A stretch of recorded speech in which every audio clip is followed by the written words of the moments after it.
Hey guys, this is Chris Dixon, senior editor with Power Motoryacht magazine, and I was doing a photo shoot with Captain Anthony Noury of Sea Tow, who is a 20-year veteran and owns the franchise here. But I also thought it would be cool to have Anthony give us a walkthrough of this Sea Tow boat. We're gonna take a little tour, and you'll see how these boats work and how it's done.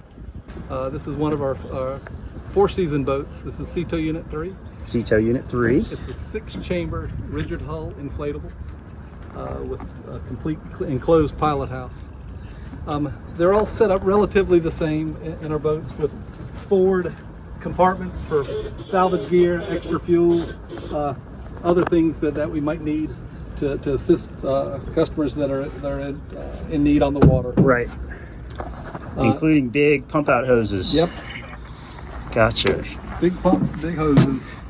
Who manufactures this boat, Anthony? North River Boats. North River is Boats. the company. They have their commercial name is Almar. Almar. And they Yeah, do I've a really heard good of job. Everything on this boat's designed exactly for what we do and what we do in our business. Cool. On it. You can see a lot of redundancy on top. Multiple searchlights, multiple takedown lights, dual VHF antennas, directional finder on top of the mast. So a lot of it's super redundant, so we have what we need to service the customers on it. Welcome to the pilot house on Sea Tow Unit 3. Okay. It's generally for a single operator. However, we have several times and many times that we'll have two people assisting the customers on board this boat. But you can kind of see where it's all laid out for single person operation. It kind of fits like a tight glove when you operate this boat. So we've got, oh man, you got a lot of lights on this thing too. Oh, yeah. And then if you'll take a step back out, you can just see how well and how tight this boat is. This is our seat in this boat, and you can see how integrated it is. Wow. In order to be able to save room, but also have comfort if you're out on a long job. Absolutely. And what's the farthest, what would you say is the longest call you've ever gone out on this boat, Anthony? The longest call we've gone out on this particular boat is about 78 miles. Wow, that's offshore. Mm-hmm. Jeez, Yep. wow, okay. And yeah, it really is. It's just complete form and function in this, with the reverse raked windshield, and Yep.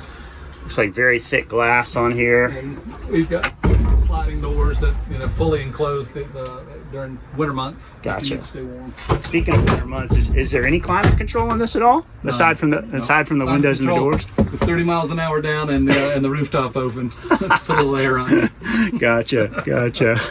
Love it. That's it. So yeah, let's and so I know hang on for the radio. So I'm noting on the deck here that the deck is aluminum and it's non-skid. Yep. Interesting. Sure is. Interesting. Okay. All aluminum. It's an aluminum hull Mm-hmm. with simply an inflated collar around it. All the It's way a around. 6-chamber. And you can lose all the chambers and the boat's still going to operate on it. That's key. It's key on it. So. All right. Well, let's, I guess, show us you've got a huge heavy duty stanchion on the front. Mainly for some light towing in reverse, Okay. but also when you use your anchor, you want your anchor line coming high so it doesn't bite into the tube. Makes perfect sense. So, and if you notice on the floor, we have a lot of lifting points that if this boat needed to be lifted onto a ship or whatnot, it's also got inset cleats on the side, so you don't have these sharp cleats that okay. don't catch your clothes as inset cleats. Yeah. Let's step back. You'll step back to the back. Yeah. We run on board our boats for our tow line. We run Dyneema line.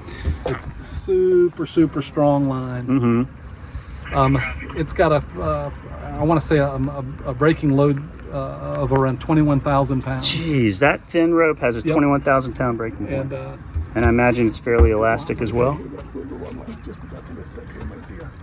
See if we can see if it's going to be a. Oh, there goes a I was dolphin thinking right it was- past us. I'm thinking this might be manatee.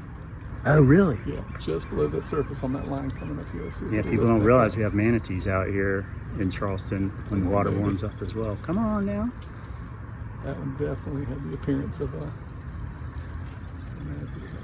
If you see it again, let me know, because that would be a cool thing to have on here too. No, 600 feet of Dyneema line. 600 super strong effect. It's light. It does the job for Gotcha. us in our line. And this is obviously seriously welded and secured to pilot house and the deck. Absolutely. And then in terms of power plants, why Suzuki 200s? Any particular reason? Phenomenal work. Also, we can put a very large prop on those, a lot bigger than we can on some of the other manufacturers. It really allows us a lot of ungrounding strength, torque strength, when we really need to lean on it. Gotcha. To get somebody out of some tight situations.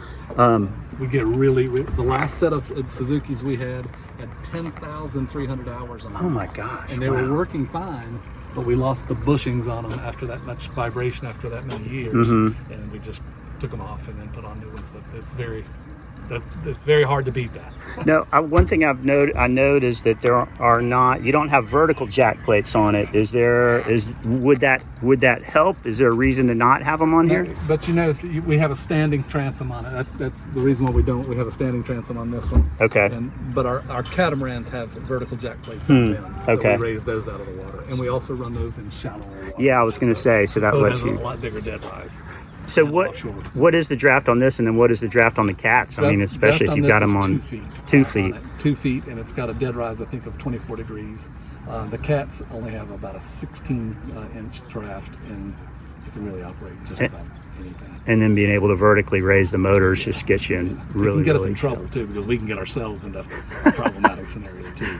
What boats are the cats? Sea Tow 26 and Sea Tow 32. And they're twin V. They're twin Vs. Okay, gotcha. Twin Vs. Yeah, those they do are a great job for us. solid boats. Solid boats. Cool, man. You can kind of see, most people wouldn't believe, but we actually run 5 batteries for this boat. AGM, lead acid. AGM. And so we've got a tremendous amount of power, not only for all the electronics in the pilot house, but also remember, not only do we need to run for our own engines, but we're also jump starting other customers. Yeah. So we just need to make certain we have that extra power. Gotcha. Yeah, absolutely. I mean, you need some major major amps for some of these bigger boats that you guys are running out to as well. Why lead acid and not lithium for the techies? I don't know if lithium is there for our business model for right now. It may be the future, but we want to stick with what's tried and true. We still run cabled engines to our electronics. I'm not real big on the fly-by-wire just yet either. Oh, interesting. I want that constant contact. So is there even with the transmissions, are they cable shift on these Suzukis? All of these are all cable shift. Wow. Okay. So Gotcha. We have linkage and throttle. That's all going to be attached to cables. All about reliability and not having to worry about some electronic going out. Yeah. Absolutely. Cool, man. Any other details that you particularly like about this boat? Its sea handling capabilities, etc. Yeah, it's a monohull, so monohulls aren't as easy on the body as a traditional catamaran is, and captains all seem to love the catamarans because they are very user-friendly boats. They're very easy to work on. The nice thing about this boat is it's made so well. Everything is threaded. There's no just empty holes. When you operate this boat, it fits like sliding a glove on your hand. Cool. It really is incredibly safe when you run the boat. Any guesstimate? When did you guys get this? And any guesstimate of how many calls it's been out on? The guesstimate's probably fairly accurate. This boat we got in 2009 from another franchisee, a good friend up in New York. Okay. And so since then we have had, I can get probably better to you in hours. We've probably put on about 1,500 hours on this boat since 2009. It's the least operated boat of our fleet. Huh, interesting. The other boats sometimes will do close to 1,000 hours a year. Wow. But we want to save this one for when we have offshore needs that are going to take us into off the edge of the horizon.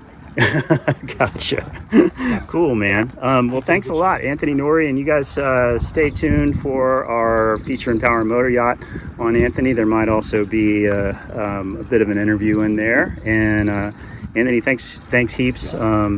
See you guys on the water. See you.